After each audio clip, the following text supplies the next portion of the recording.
and welcome to The Pull, the show where we talk about the comics that came out this week. Joining me today is, of course, Joel from Cape Joel, and this week we're joined by Sal from Comic Pop. I'm Tiffany from Comic Pop, so why don't we get right into today's comics? Since, we're a little bit later today, we're going to go into it. Sal, Batman number 17, what'd you think? Okay, I have a really weird relationship with Batman written by Tom King. The last issue tricked me into thinking I loved it, and then I didn't. This issue, however, is I dare say cool. Like, I thought it was cool. If you liked Nightfall, then you'll probably really like this issue. Because the Bane bunch are back. You got Trog and Zombie and Bird, and they're all dealing with they're all like putting Batman through the ringer. Batman and Superman have a little bit of a back and forth. Once again, reminding everyone that if Superman were to just help Batman out, all of Batman's problems would be nothing. So, other than that, I mean, like, it was a fun, straightforward issue. Nobody spoke like an automaton too much, which is a real staple of Tom King's writing lately. David Finch's art, of course, is on point, so great, fun, and yeah, we're gearing towards this big thing, it's funny how we're gearing towards like Bane and Batman's inevitable confrontation, and that's going to be fun.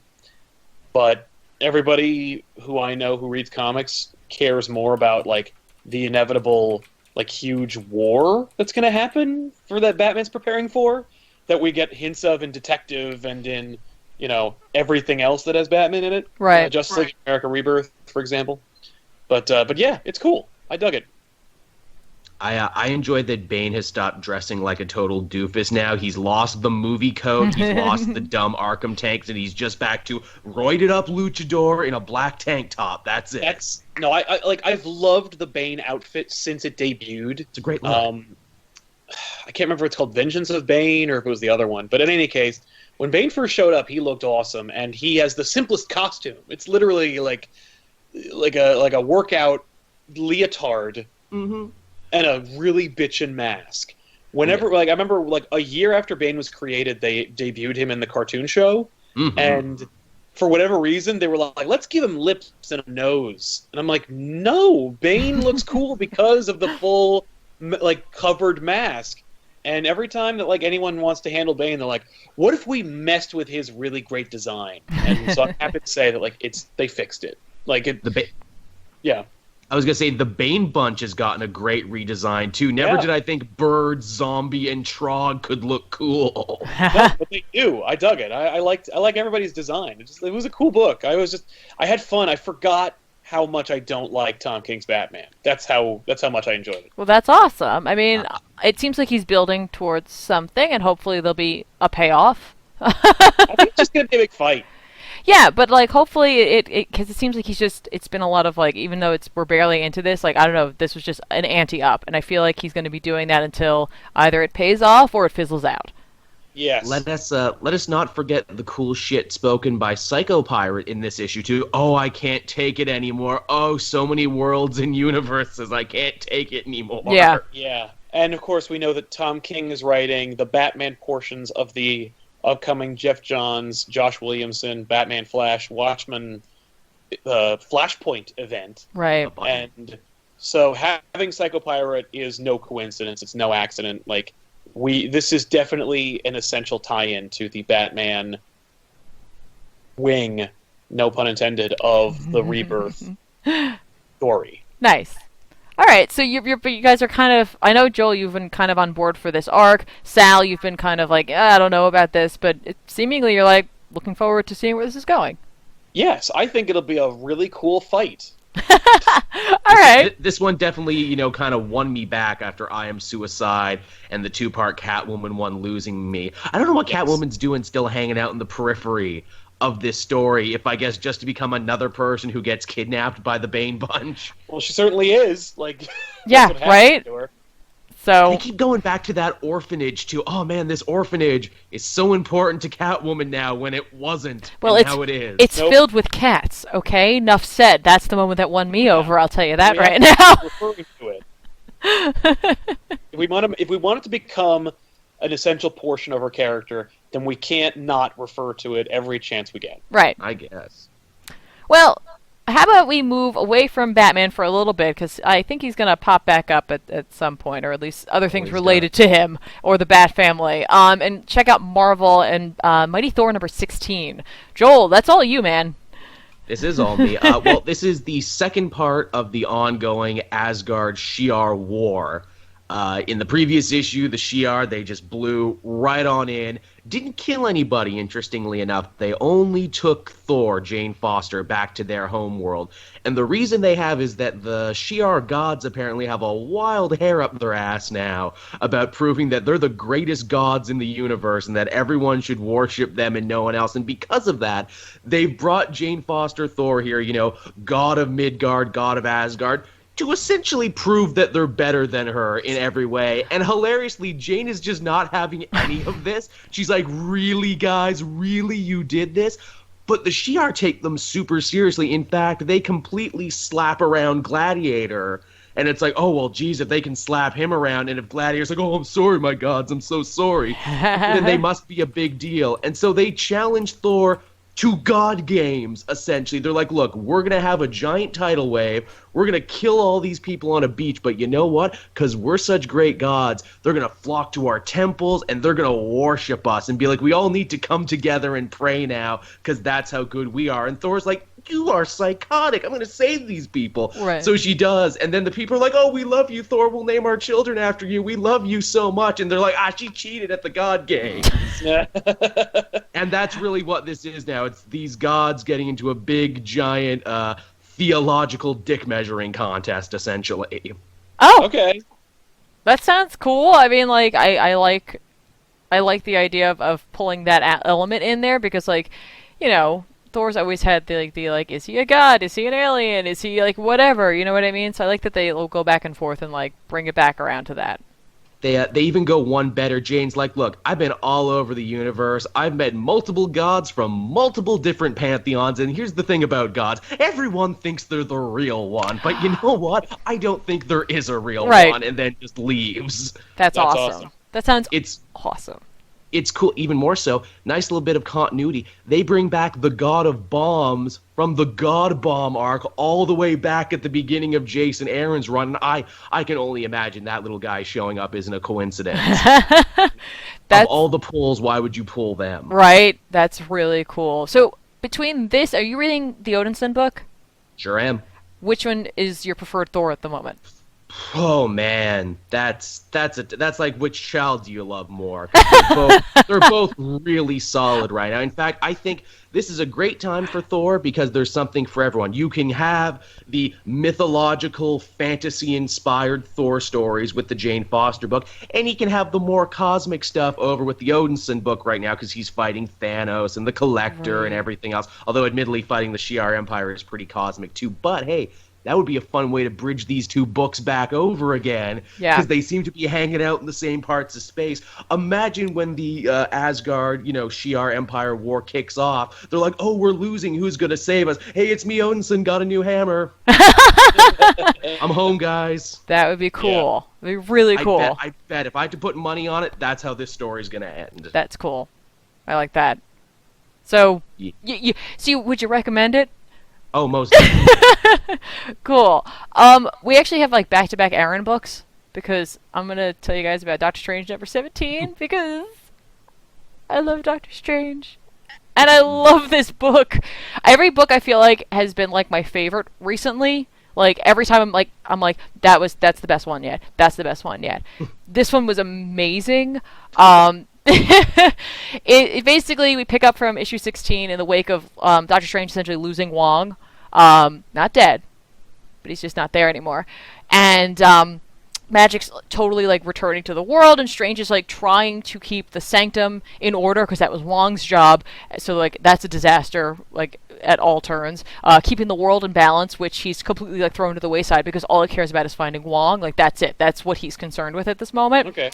And of course we know if we've been reading it that Mr. Misery has taken Wong and like infected his brain and is trying to figure out what would cause Strange pain. Because he's like, if anyone would know, it's going to be Wong.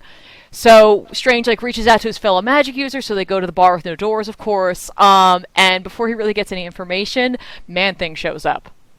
Which I was like, what? All things burn that feel the touch of Man-Thing. And for a minute, that's because like Strange is like, I don't have time, Man-Thing, and so he touches his forehead, and like he starts to burn him a little bit. And Strange's like, okay, all right, let's go. And then literally, Strange fights an army of Nazi ninja vampires with Man-Thing for a little bit, which is spectacular. And then Man-Thing gives him some goo, which is hilarious because Strange just has his hands out and Man-Thing's just pouring it in, and he's like, thank you for this. Yeah. I'll just put this in my pocket, I guess.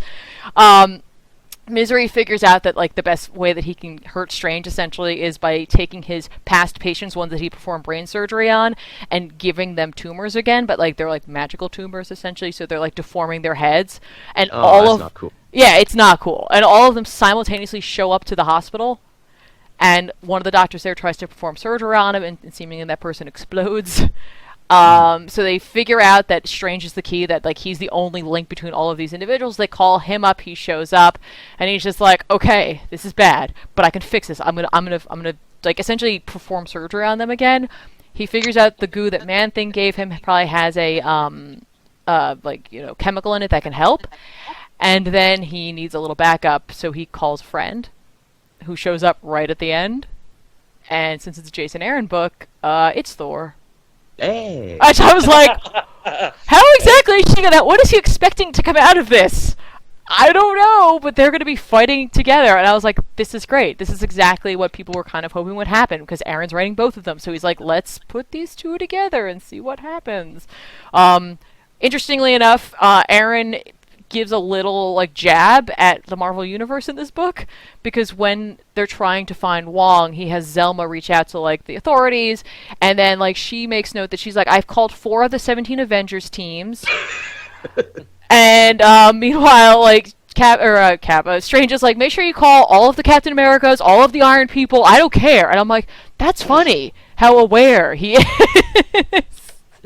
So it was good. Botchalo didn't do this one, so art's totally different. Fraser Irving did it, so it's like really like intense and like really moody. He used to do some Judge Dredd books, so Cool. yeah, it's fun. I like it. I think it's a good place to jump on. We're just at kind of at the beginning of this arc right now, so if you haven't been reading Strange, you can pick this one up. It explains everything. So Nice. yeah, really good. So, after my, it's magical, everything, let's go back over to DC for a little bit, and talk about Batwoman Rebirth #1. Mm-hmm. Joel, you kick it off. I will. Hey, are you interested in Batwoman but don't really know her story or where she comes from and why you should care? Well, oh boy, do I have a comic for you, because Batwoman Rebirth #1 literally tells you, it's a retelling of her origin from beginning to right now in Detective Comics, and even with a little glimpse into the future of stuff that might be coming down the pipeline, scary stuff. So yeah, they cover everything. How her dad was in the military, how her mother and twin sister were kidnapped one day by terrorists. They even bring in stuff from Elegy. Elegy is canon in this now, yeah. Yeah. Although, I mean, arguably, I guess it was never not canon, because when they took the 10 years away, her relationship with Maggie Sawyer is canon, her relationship with Renee Montoya is canon, and they toy that we might be seeing her again in the pages of this book. Good. Yeah, it was really cool how they balanced, like, exploring her relationships, like you mentioned, but also exploring her individuality. Mm-hmm. Like, I was like, well done. Like, it's just a strong writing team, you know what I mean? Like, they definitely like encapsulates all the different facets of this character like in very few pages. Like that, I can't believe the amount of content that's in this book. It's handled really well, and it's not that long. It's kind of the perfect issue for curious readers about, why you should care about Batwoman. This is why.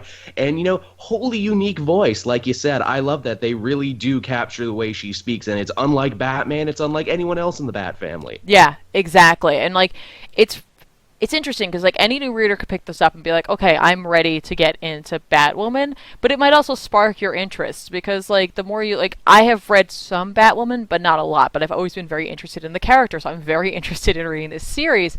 But I thought it was interesting that they made sure to show you a little bit of her relationship with her father and a little bit of her relationship with Batman. I'm like, these two kind of father figures. I like that. It makes me want to know more. Like, it's just really whets your appetite for what's to come.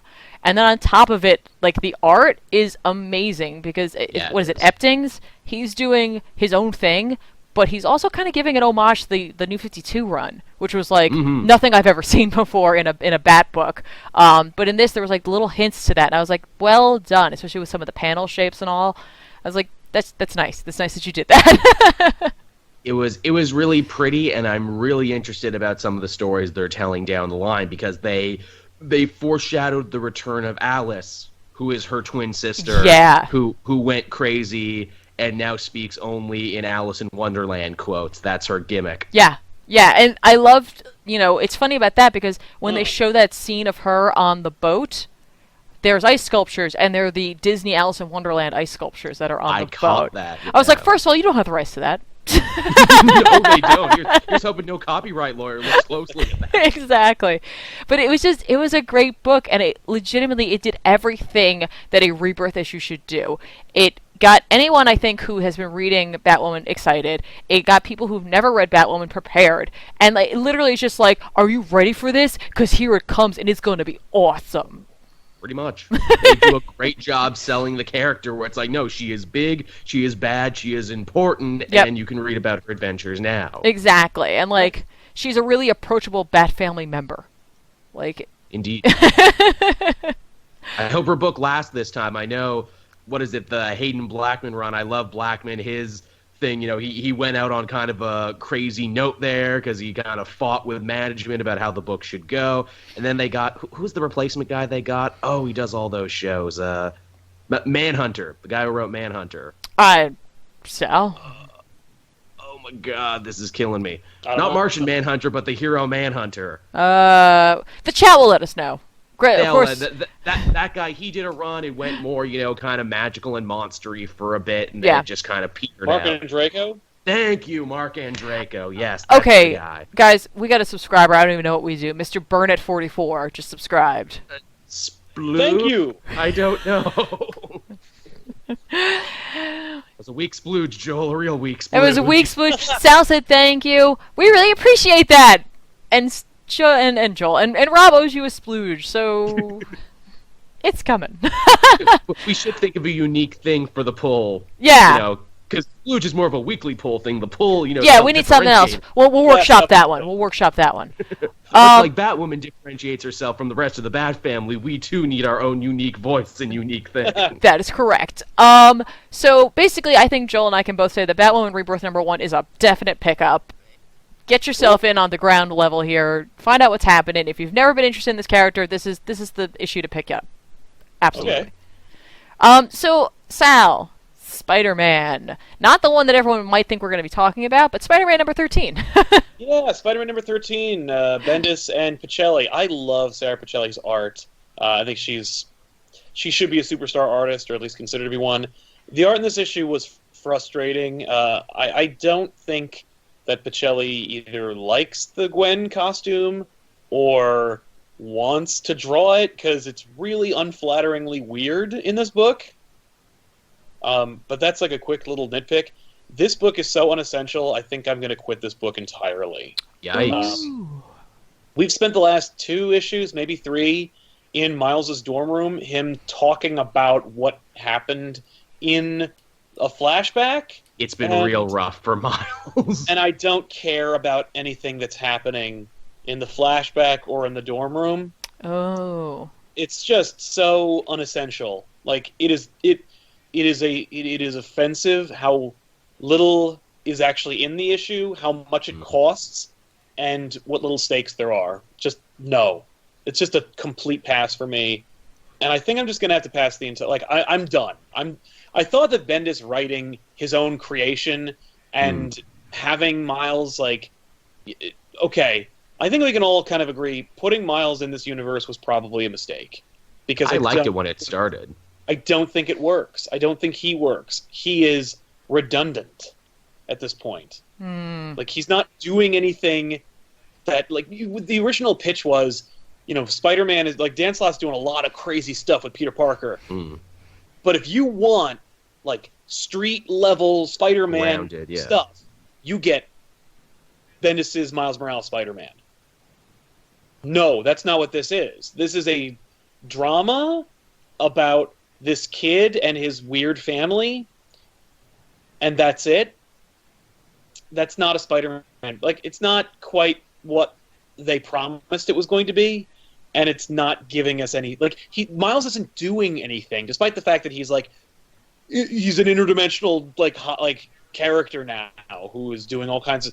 It's just, don't waste your money on this book. He hasn't fought crime in a long time, and heck, they gave a whole issue to his dad, which is fine, because his dad's an interesting character, but still I'm like, it's not Miles.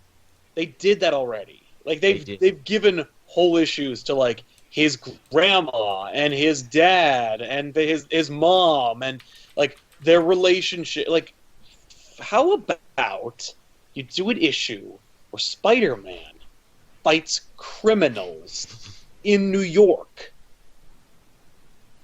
Just maybe. How about doing that? So it's a pass, and I think this is going to be the last one I buy. Ooh. You know what I would chop this up to as well, because you see this a lot of time with Bendis's work. He's like, Miles is my favorite son, and I will protect him and do everything for him. Oh, but now Riri is my favorite daughter. Ooh, and also I have Iron Man to write now. Oh, and I'm going to be writing the Defenders now, too. Sorry, Miles, I can't play catch with you today. Daddy's busy. Yeah, I mean, I think it might actually be a thing where he's like, Miles is my favorite son. Oh, everyone else is writing better versions of him than me? So, no. I mean, it is rough. There's great character work, I guess. But even then, like, not even in this issue. I like Miles. I want to support Miles, but I hate to say it. I'm feeling very much where I felt with Silk, where I'm like, man, I love Silk. She's a fun, interesting character. I don't care if anyone else likes her. I'm going to carry the torch for this character.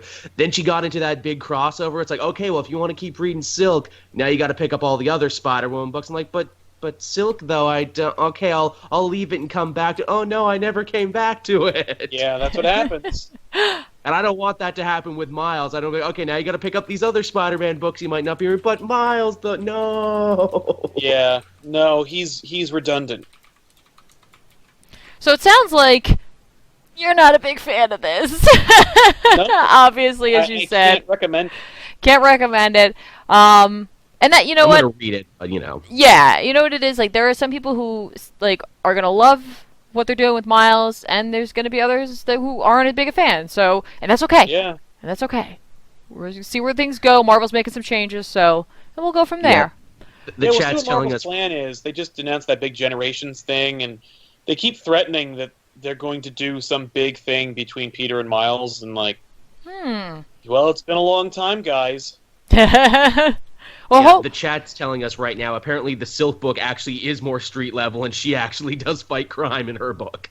Well, at least somebody's fighting crime, because crime can't be... Someone should fight it. Yeah. Crime's out of control. Someone should get out there and do All something the Spider about it. characters have, like, a meeting. They're like, hey, you've been fighting crime? No, I thought you were fighting crime.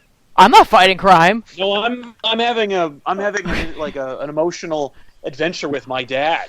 Oh, well, I'm running a corporation and dealing with, like, clones or whatever. Yeah. So I'm not fighting crime. Is anyone... Show of hands, Spider characters, who's fighting crime? And 2099's like, I don't even know what I do. Yeah, okay. Silk, awesome. Keep it up. Keep at it, Cindy. Alright, so, back over to DC. Superman number 17 came out. I read it. I know you read it too, Sal. Tell me if you think this is an accurate description. I loved this a lot. It was like a Goosebumps book happened in my Superman story. Yes. Yes. Yes, like a little bit. Totally. No question. We are focused on, of course, John and his friend Kathy, and a trip into Dead Man's Swamp where they run into a monster of some kind, and there's a cow that, like, pukes up lots of milk. And it's just a lot of fun. It's like John trying to hide his powers. Kathy knows a little bit about what's going on, but not a lot, but him trying to use the situation to do things that are super without revealing himself too much. The art for this book is spectacular. It fits perfectly with the tone of it entirely. Like, it's just gritty and scary, and, like, for me, it's just so... It's cute. it's cute in the best way, and it can turn into something way more serious, which I like. Like, it was something that was fun, but had, like, these really serious undertones to it, you know? And I love the fact that, like, it all happens within one night, and, like, you know, Lois and Clark return home, you know, from their respective jobs, and find him in bed, asleep, like, seemingly as though nothing happened. And I was like, that is such a great kid's story, and again, could roll into something else. I had a lot of fun with this. How about you? Who, me? Yeah, you. The other person I who read loved it. I thought it was a great issue. It's exemplary. It's a you know, it maintains the same level of quality and, you know, like, fun character work plus superheroics that we expect from Tomasi and Gleason's Superman. It's just a great book. The art is such a departure from the norm, but in such a beautiful and classy way. They're also kind of leading towards something. Like, you thought that the little, like, girlfriend that John made and her grandpa are going to be in some way, like, integral to some grand scheme that they're working on in Superman. Like, yeah, you probably are. Yeah, I wouldn't bet against it. I assumed the grandpa was the monster. He could. Oh, yeah. Because he had, like, the glowy eyes, like the way they drew the glasses, like his glasses in whatchamacallit, in, like, highlight, essentially. So, I don't know. Yeah. Like, that's kind of where I thought that went, especially with that end panel. But, like, it could be anything. Yeah. That could be a red herring. It's just, to me, it looked like the Eradicator, which I was like, we just did that. Oh, but, that's interesting. But that'd be cool. I mean, it was just great. It was great. It was just, they know how to write just a fun story, but that doesn't have to, like, talk down to you. You know what I mean? Like, it's just, you're just having a good time. And it doesn't, like, John isn't frustratingly not a child. Yeah. You know, like, he's not annoying or whiny, nor is he just a miniature adult. You know, like, they seem to know how to write children. Yeah, absolutely. Absolutely. So I think this is a pickup. Like, I think this is really fun, especially with another book that we'll be getting to at some point, having come out this week. I immediately wanted more John anyway, so I was happy to read this story. So if you're looking for more of that, it's just a great book. It's really great. You know, I'm sure this will lead to something else or not, but like this was just a fun encapsulated story. You could just pick this up and read it and be totally fine. Okay, so Joel, we haven't heard from you in a little bit. So how about Daredevil number 17? Oh, wow. What can I say about Daredevil number 17 besides this is the big one? This is the one that goes to answer the questions of how people forgot Matt Murdock was Daredevil. Yay. In fact, amazingly, Charles Soule goes all the way back to the Mark Waid run, and he expertly bridges the gap between the end of that run and the beginning of his own. We actually check in with Matt Murdock in San Francisco. He's out as Daredevil. In fact, he's not even wearing a costume anymore. He's wearing that red suit and just fighting crime. He sold his story to an autobiography company and made like $8 million. He's like, I didn't have to be a lawyer anymore. I made $8 million. That's awesome. I'm just living a high off that with my girlfriend, Kristen McDuffie, the sweetest, healthiest relationship I've ever had. I'm doing good. What could possibly go wrong for me? Oh, don't say that. Oh, crap, that's right. I'm Matt Murdock. Everything goes wrong for me. First off, he starts feeling bad about not being a lawyer anymore. He's like, you know, just being a superhero, I feel like I'm getting too close to the work now that I'm becoming obsessive about it. Oh, my God, I'm becoming like Frank Castle. Oh. I'm living too much with this. You know, Tony's got his company. Bruce has his research and everything. If I don't have a lawyer, and if I'm just Daredevil 24/7, I'm going to get weird and obsessive. And then to add the extra little crap cherry on the sundae, because he's out and because he's a famous celebrity, Typhoid Mary finds him where he's living in San Francisco. Oh, no. And he's in bed with Christian, and he wakes up and Typhoid Mary's just sitting right next to him. Hi, Matt. What's going on? And then she burns down their house, and so they have to come back to New York. And it's while in New York, Matt starts getting more and more down on himself and says, well, okay, what if, though? What if, I'm not saying I'm going to, but if I wanted to put the genie in the bottle, how would I go about that? So he goes to Doctor Strange, and Strange is like, for the second time, no. Damn it, was worth a try. If you remember, he asked him to put it away once before when he got outed back in Murdoch Papers. Yep. Oh, yeah. And Matt even says, he said no to me the first time, but I figured maybe he learned some new shit since last time. He goes to Silver Surfer, and Silver Surfer's like, well, while I feel the sadness in your heart, Matthew, I cannot use the power cosmic in this way. That is funny. He goes to Emma, and Emma's like, you're rich and successful, man. Even if I could, I wouldn't do that. It goes against my core principles. Fuck off. And then lastly, he goes to Damien Hellstorm. Oh. And he's like, look, man, I can't do it, but I know a guy who can. And he goes, oh, Mephisto? Yeah, no, sorry, I'm not that desperate. Then he leaves. Nice. Good. Good on you, Matt. And the big final reveal, and I can't believe this pull. This is a hell of a pull that he does, but it's genius. Again, if for people who don't want this spoiled, I will give you a second to back out right now. Don't back out, just mute. Stay here. We'll do this. Stay here. This is mostly for people who are listening later after it's been recorded. Okay. So remember in the Mark Waid run, some of the new characters he invented were the Purple Children, the children of Zedediah Kilgrave, who have a smattering of his power, but when they're together, they become more powerful than the Purple Man. They can even overpower him with suggestion.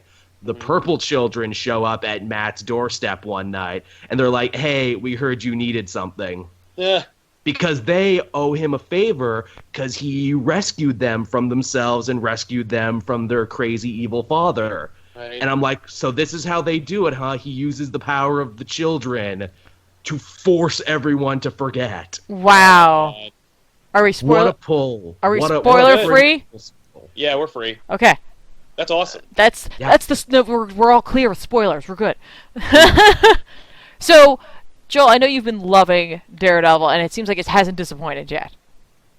So this is a good time. If you dropped off reading Daredevil and you were saying, oh, when are they going to answer the question? When are they going to do this? They're doing it, and I can happily say, holy crap, has the wait been worth it? Nice. That's awesome. That's really awesome. Wow. And how? Sal, you read Trinity this week. I think you're the only one of us who did. So tell us all about that. Trinity concludes the story arc where Clark, Diana, and Bruce are trapped in like a kind of dream state by the Black Mercy or White Mercy or whatever you want to call it. Yeah. Black Mercy controlled by Poison Ivy. It's like a double-cross thing. Poison Ivy traps them, and then turns out like Mongol is in there, and he created a child while he was in this like dreamscape, and the child met Poison Ivy. It's a whole thing. Read it if you have the time. But it concludes in a very nice way by having. I mean, it's basically it's Trinity book. It's about Batman, Superman, and Wonder Woman. So obviously the story, like their first outing, is going to be about getting to the core of who they are, and about them kind of being like, I've looked inside myself and I found like who I am and how we relate to each other and stuff like that. It's very nice, very cute, very sweet. Okay. And it worked out very well, and it's just, it's a pretty looking book. It's well written. The characters are all fun and cool. As I understand it, they're getting a new creative team after this one. So it's Cullen Bunn for 2 issues, is what he said. That's awesome. That was cool. And Poison Ivy was cool. I love her. She's totally different from the one in All-Star Batman. Yeah, I assume. Well, yeah, from the one the couple I've read of Trinity, she was, when we were talking about in that episode how she skews either from being super like scientific to being super magical. Yes. And this seems more like to lean definitely towards the magic side. Yes. It was cool though. It worked out, and like there's a funny moment where Poison Ivy finds out who everybody is, and then they put the genie back in the bottle, like within the same like issue. That's cool. That's kind of fun. Yeah, best looking covers of any DC book so far. Oh yeah. Yeah, they're very nice to look at. It's a great book. Yeah, it's a great book. I'm looking forward to seeing what Bunn does with it for the next couple issues. It's kind of fun just to see these three powerhouses working together. You know what I mean? With nobody else. I mean, like, yeah, sure, there's other characters involved in some way, but like truly working together. Yes. Like, they don't always get that opportunity. They'll talk when events are going on. They'll sometimes run into each other in books, but to just be on like an adventure together, like, I don't know, there's something really fun about that. Yeah. So, all right. I So, recommend it. Buy it. yeah, especially now because if it wrapped up, that means it'll also be coming out in trade soon. So if you missed out Yeah. on it, you can go and grab that too. Or next month you can pick up on the brand new arc with, Yeah, or at least the 100%. next couple, I suppose, unless they're gonna just do like a mini arc and then. Probably that. I Okay. think he said 2 issues. I think that's kind of the way they seem to be doing it now. Yeah. In DC Rebirth, you get your arc, then you get a 2-issue breather, and then you start a new one. Fine by me. Yeah. Yeah. Totally. So I'm gonna talk about a book that we have really not mentioned at all on this show. So I'm sorry for everyone who is event fatigued, and I'm sorry if you're not into this, but I am. So you're gonna hear about it. Marvel Unleashed #3 came out. Monsters. Monsters. I said Marvel because it is a Marvel. Marvel's Monsters. Well, Unleashed. Marvel's Monsters, because there's also Monster Man. I gotta tell you, this whole monster thing has been driving me nuts. But Monsters Unleashed #3 came out.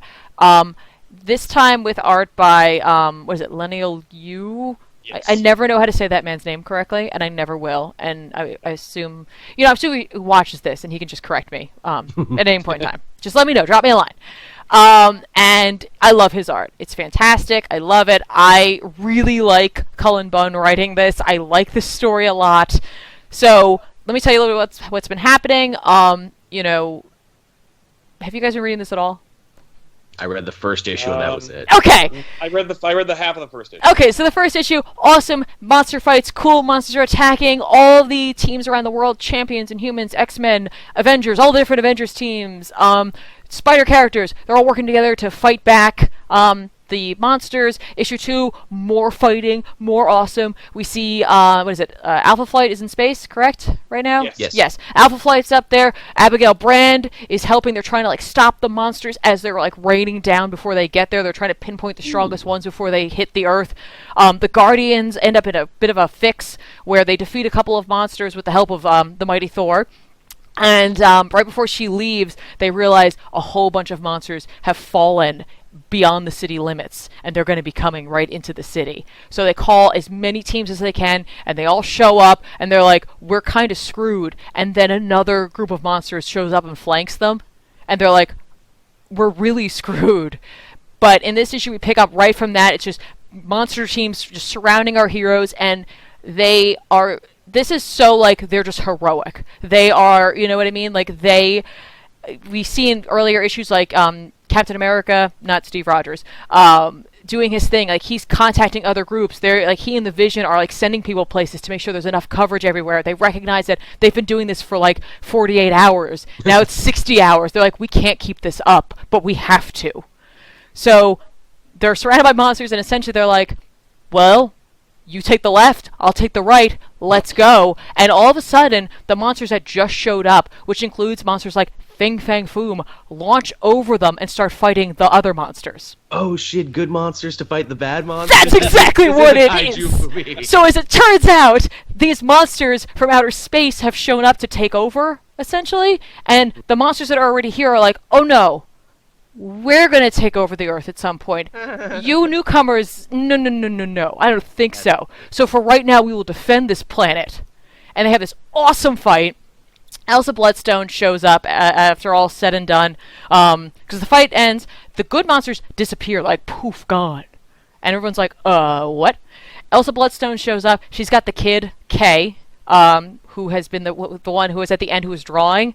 She picks him up because she's like, you, and we have this kind of quiet time essentially, and where we all get together. It's a whole group of heroes all together, and it's revealed, of course, that Kay is an Inhuman. So initially out of the gate, I was like, oh. Now, Bunn takes this concept, right? Because it seems really obvious, right?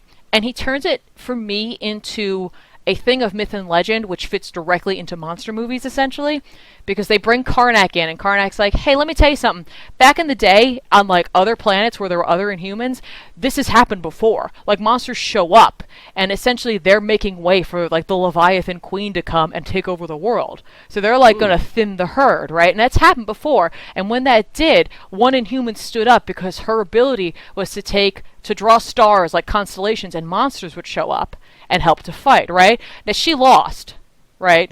but like this kid is him. And to me, immediately that made me think of like Mothra, like the myth of Mothra, where it's like, no, there's like this good monster and we have to summon him and he'll help us. And I was like, that totally works for me.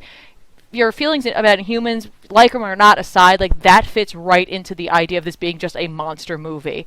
So essentially, like, we know that this kid's going to play a role in this. He's the one that's summoning the good monsters. He summoned Fing Fang Foom. He can do that kind of thing.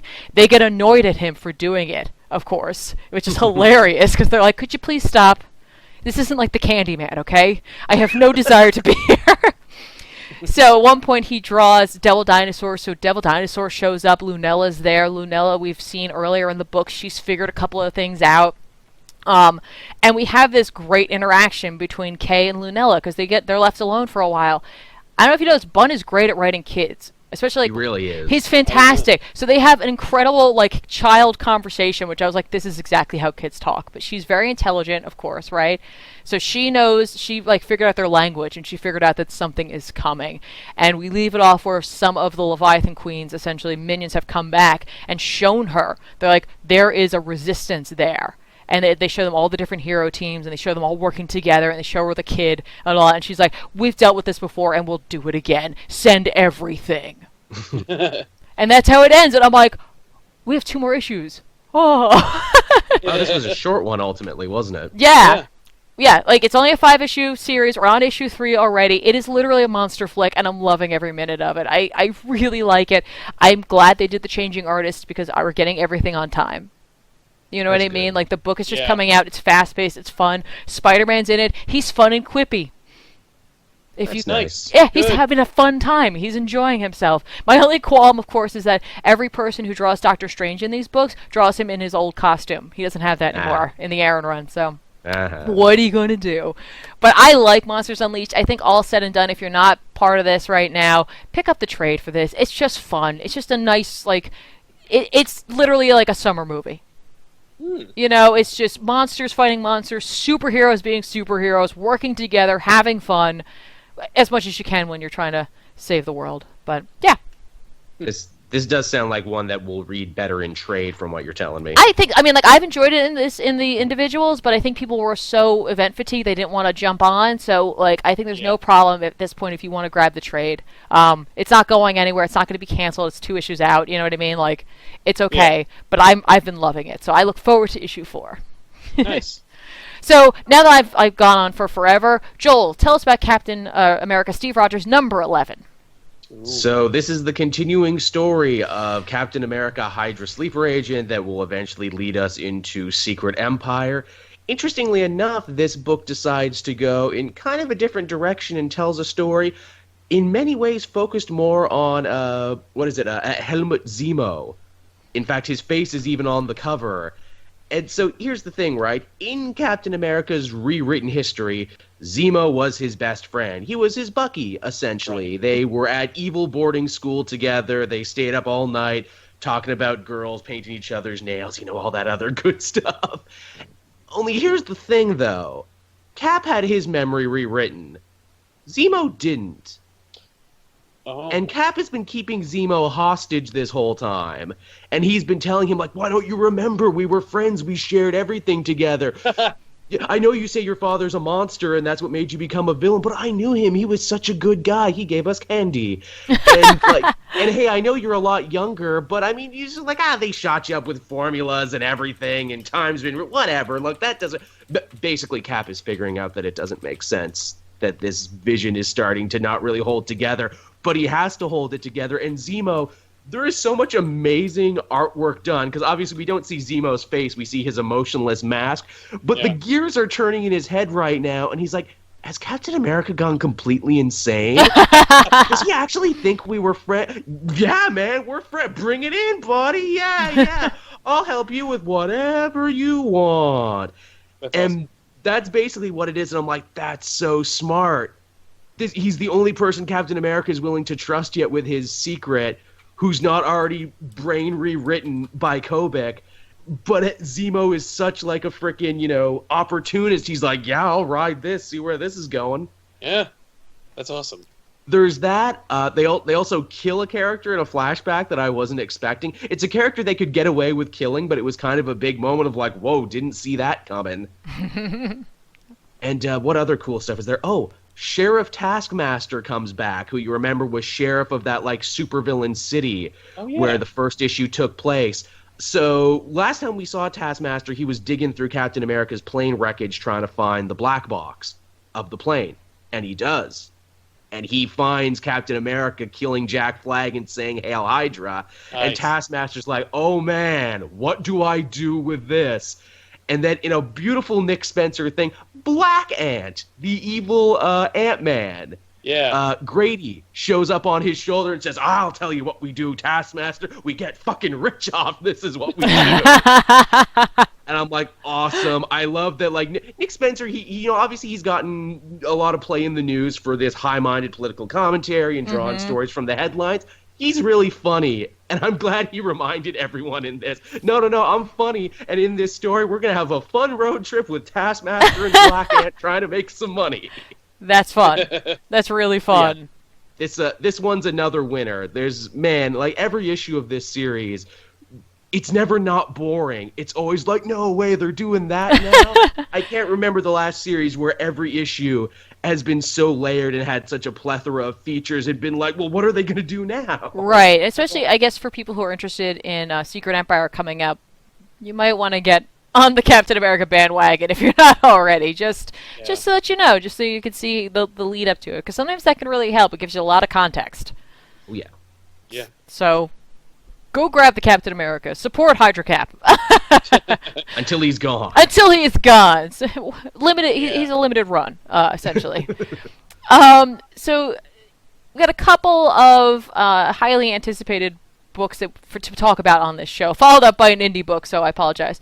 But we're going to go over to DC for what I think is one of the most anticipated DC books that came out this week, Super Sons #1. Now, I know we all read this. And I originally was like, we're all going to talk about it, and we will. But I realized we haven't heard from Sal in a while. So, Sal, why don't you kick it off with some Super Sons? Okay. Super Sons is a book that I've been looking forward to since they announced it at WonderCon. They've gone through the original. They did not have this team working on it when they announced it. We don't know. I don't remember who they actually had to write it, but like, thank God they got Peter J. Tomasi, because the dude proved that he is the definitive Jonathan Kent writer, and having Tomasi on Super Sons is a stroke of genius. And it's just fun and pure and great. Jorge Jimenez's art is phenomenal. Wonderfully unique. Yeah. We've talked about that before, like how great it is and how great it always like has been. It's just a solid book that's just really fun. And that's what a lot of people are looking for. There's no ties. Mr. Oz doesn't show up. There's no like buttons. It's just John and Damian like forming what will hopefully inevitably become like a long-lasting, like totally unique Superman-Batman relationship. It's amazing. I mean, I am so glad that they introduced this book in Superman originally, because we hit the ground running with this. I mean, it's like they're like old friends to us. You know what I mean? Like I couldn't wait to see them together. I love seeing their adventures. I know eventually they will grow as characters, but right now I'm loving this phase that they're in, where they're butting heads, but they're still trying to work together. And again, this is another book where John gets to have this like after dark like adventure, like that like kids always think about having, like the oh, I'm gonna sneak out of my bed and do whatever. Like it's the idea of like staying up late and like like using your phone and like watching YouTube, or like sneaking down and like having like a snack or something. You know what I mean? Like it's very Super Goonies. It is, but it's like their equivalent of it because they're not normal people. I like to being friends with Damien is almost like more trouble than it's worth. He literally gets him in the middle of the night because he's bored. Hey, idiot, wake up. Let's go on an adventure. Dad didn't take me out superhero way. Dad made me feel really bad, and picking on the butler wasn't enough, so let's go. He is the bad influence. I love that. And like John is just such a beacon of light. Yeah. And like hopefully uncorruptible. But like can learn to loosen up a little bit and have a little more fun. And I doubt that Damien will learn anything, but I hope he does. Yeah, I think he will. I think hope they're both so. going to learn a lot from each other. It's going to be really fun. They Yeah. got a good manic man, straight man thing going on, and I think it's funny. The son of Batman is the manic one, and the Superman one is the straight man. They kind of it's like their father's relationship, but different at the same time. Exactly. Yeah. And I loved seeing Batman disciplining his son over homework. That was Yeah. spectacular. I was like, here are things I never thought I'd hear Batman say. Like, Yeah. ever. But I You're loved it. behind on your homeschool assignments. Yeah, exactly. And I can't help but read. Anytime Superman or Batman dealing with their children are there, I read them in their animated series voice. Oh, Automatically. I don't know why, but that's what I hear. So, I think that we can all confidently say that Super Sons is like kind of a must pick up. It literally, like, it is a normal length book. I was reading it and I got it digitally, so I'm swiping through and all of a sudden it was done. I was like, what? Wait. And then I went back and I was like, that must have been a short issue, and I looked at the page count and I was like, no, it was just so effortless, it went so fast. Exactly. No, it was one of those joys to read that isn't like a trick. Like Spider-Man 13 read fast because there are fewer pages than normal. Right. This was just a fun book that had there was just it was a page turner. Yeah. Absolutely. And it's kind of one of those things, if you're looking, like, not that there are super, like, heavy things going on in many of the comics, but if you're looking for, like, a respite, like, this is the place to go. This is just a good time. Yeah. And it's a great place to start. And people were hyped for this, too. I can't tell you how many messages I got of, like, when's Super Son's coming out? When's Super Son's coming out? I I'm know. Like, I guess you're excited. Soon? Yeah. I'm glad it lived up to the hype. Yeah. Mm-hmm. That's a lot to deal with, but I think, again, I relate it to them putting it in Superman originally. Like, Yes. putting it out there as, like, a litmus test. Like, what's working, what's not working. Well, just showing us what we could expect from the series was such a smart move because it only made the hype more real. Yeah, it was kind of like lowering yourself into a really hot bath. You're like, okay, yeah, this is nice. Man, when I get in this, when I'm fully submerged, it's going to be awesome. And now we are, and it is. So again, if you didn't get Super Sons this week, go out, grab it, have a good time, jump on the bandwagon here of Super Sons because we're all on board. We're all having a good time. Totally. We all want to smile sometimes. But now let's talk about. We're going to kind of do a compliment sandwich essentially, because we're going to talk about Clone Conspiracy number 5, and then we'll round out the show with something that I really like. We're going to have Joel start this one off.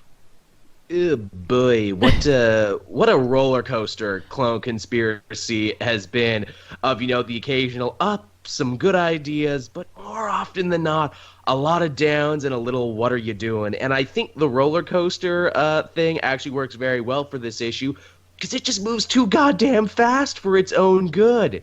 It really does. Like, I was on the final page and I'm like, that's it? That's over? That can't possibly be over. Oh, wait, go pick up Clone Conspiracy Omega. How can you have an Omega? You didn't have an Alpha. Yeah.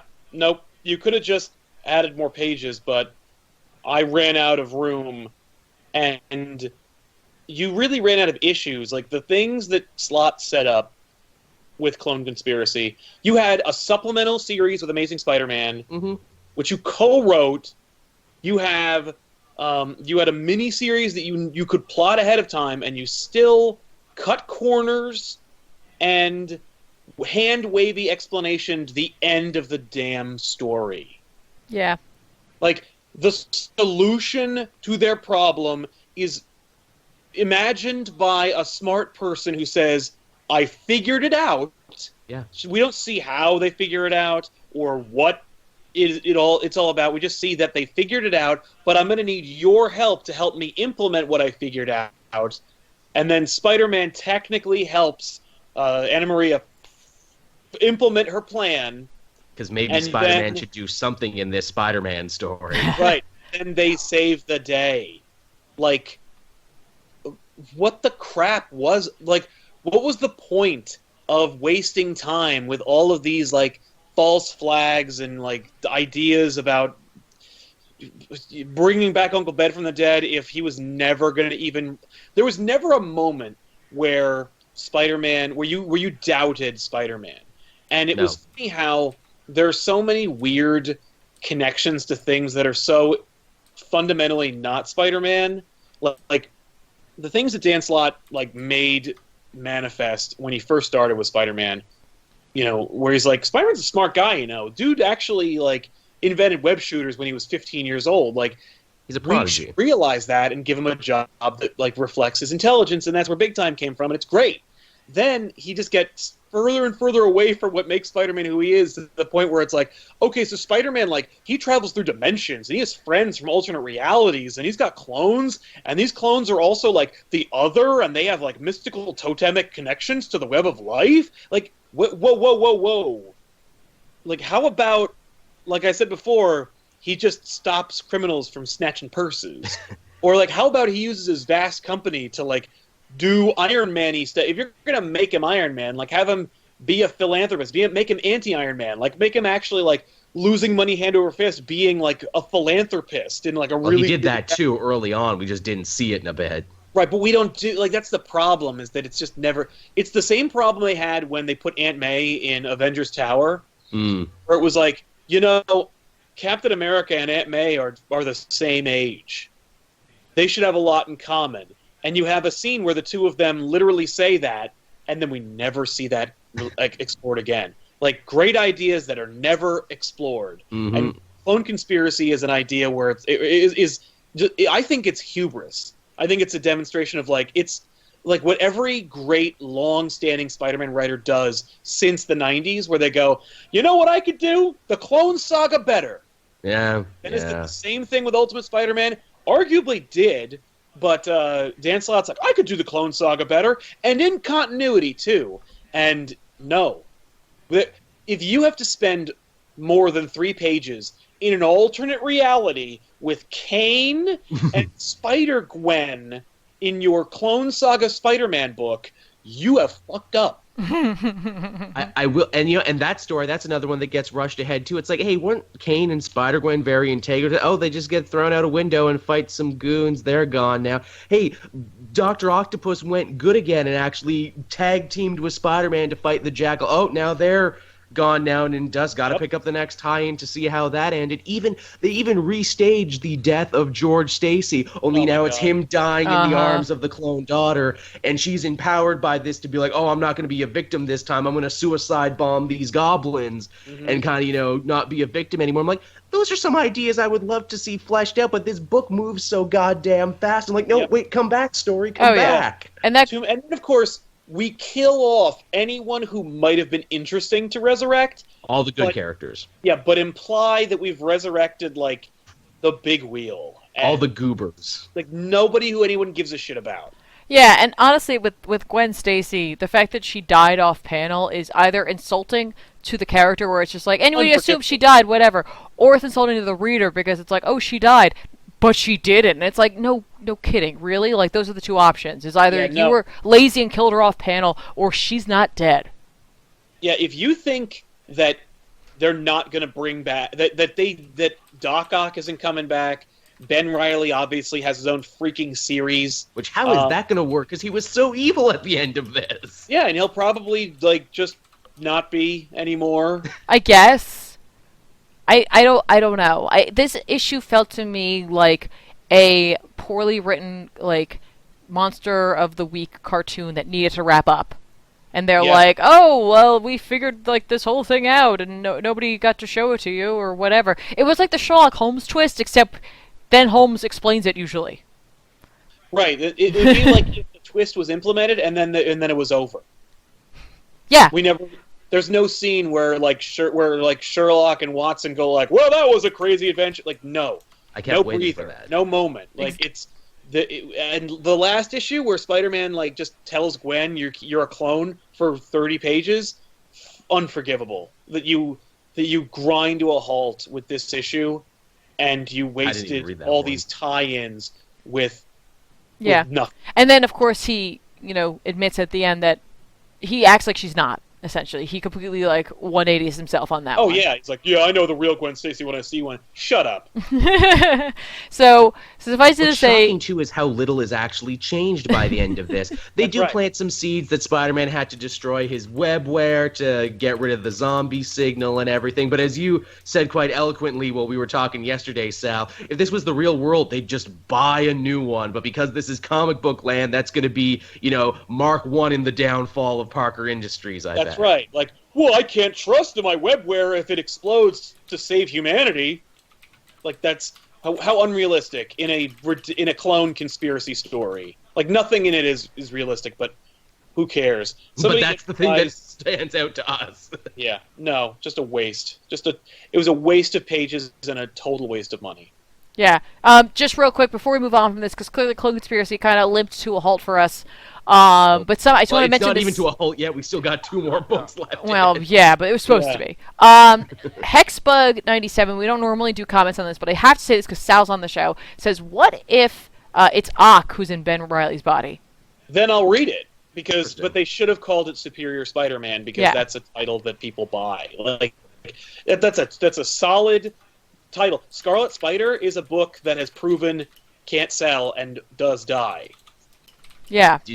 Did you see Scarlet's going back to his original costume too? That's been floating around too. That apparently after the first arc he goes back to his original. Man, Marvel, you're so weird about reversing your stances on things. Oh, people don't like the new Venom. Quick, by the end of the first arc, bring Eddie back. Oh, they don't like the new Scarlet Spider costume. Quick, change it. Yeah. Yeah. Exactly. And work went into that terrible new costume, so there's you can tell somebody's pissed. So, Clone Conspiracy number 5. I don't think that that anybody here can really recommend it. No. Even if you're a Spider-Man completionist, I would say just wait till it gets back to normal. There you go. There you go. So at that point, the last book we're going to be talking about is actually an indie book. I've kind of been trying to throw in one indie a week and then leaving it at that. Good idea. And this week I wanted to talk about God Country number 2. I loved God Country number 1. The short short version of that, to summarize it, is a old man with Alzheimer's who has a son and his wife and the son's wife and his now granddaughter. Ends up in a tornado, essentially, and out of the wreckage, he is standing with this giant sword, essentially, and the sword gives him his memories back. And Nice. in Yeah, this I remember issue, you pitching this. yeah, and I was so into this, and I still am, because I was a little afraid that they were going to use the Alzheimer's and then kind of throw it away. No, it's like the driving force of this book, which I think is spectacular, because it's a seldom used device, essentially. So in this book, we get a little more backstory about what's going on. We saw at the end of the last issue, Aristus, who, reveals himself. And he is a god, but he's like a space god kind of thing. I don't know how else to describe The it. best kind. Exactly, and he is demanding the sword because, according to him, his father crafted that sword and he wants the sword back. It's supposed to be his, right?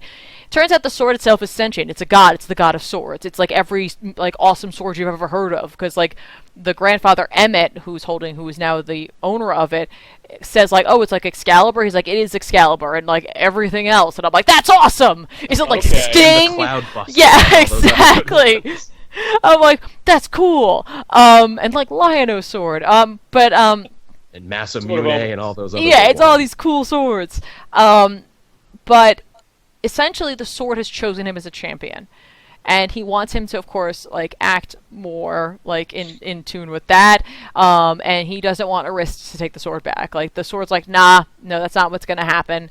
Then by the way, the sword's name is Valifax, which I like that name. It's cool. It's fun.